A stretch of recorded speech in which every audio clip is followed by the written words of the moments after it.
عرب خطے میں کشیدگی چل رہی ہے۔ سعودی عرب اور ایران ایک دوسرے کو اچھا نہیں سمجھتے، اور دوسری طرف سعودی عرب کے ہمسایہ ملک قطر کے ساتھ بھی اچھے تعلقات نہیں ہیں۔ اس میں ہم دیکھتے ہیں کہ سعودی عرب کتنی بڑی طاقت ہے۔ سعودی عرب رقبے کے لحاظ سے دنیا کا 13واں بڑا ملک ہے۔ اس کا رقبہ 21,39,690 مربع کلومیٹر ہے۔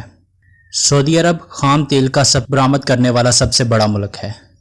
وینزویلا کے بعد سب سے زیادہ تیل کے ذخائر بھی سعودی عرب کے پاس ہی ہیں۔ یہی تیل کے ذخائر اس کی طاقت بھی ہے اور اس کی کمزوری بھی۔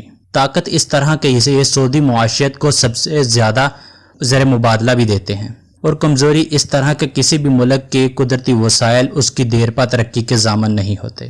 عوام کی مثبت سوچ، محنت، مہارت سے جنم لیتی ہے۔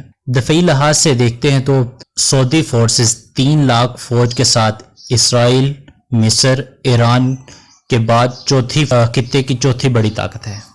سعودی عرب نے 2017 میں انسانی تاریخ کی سب سے بڑی ڈیل کی، جس کے مطابق 350 ارب ڈالر کے جنگی جہاز، ساز و سامان وہ سعودی عرب کو دے گا، اور جدید میزائل کے لیے بھی 3 ارب ڈالر کی روس کے ساتھ ڈیل چل رہی ہے۔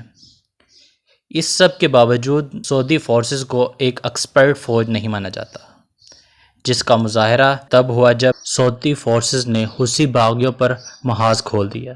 سعودی دعوے کے مطابق ان کو یہ محاذ کچھ ہفتوں میں ہی جیت جانا تھا، لیکن مہینوں گزرنے کے باوجود بھی وہ سعودی عرب اپنے اہداف کو حاصل نہیں کر سکا۔ سیاسی لحاظ سے دیکھا جائے تو امریکہ کے ساتھ اس کے قریب تعلقات ہیں۔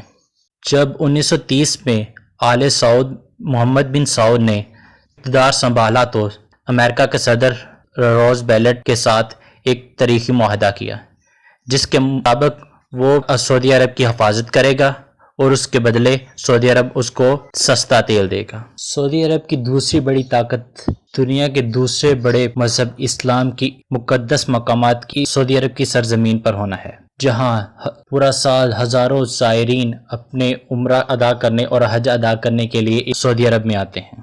انہی مقدس مقامات کی وجہ سے کوئی بھی دوسرا ملک سعودی عرب کی طرف آنکھ اٹھا کر نہیں دیکھ سکتا۔ اگر کوئی ملک اس پر حملہ کرنے کی سوچے گا بھی تو دنیا میں 50 مسلم ممالک اس ملک پر حملہ کر دیں گے، جس کی وجہ سے کوئی بھی ملک اس کی طرف آنکھ نہیں اٹھا سکتا۔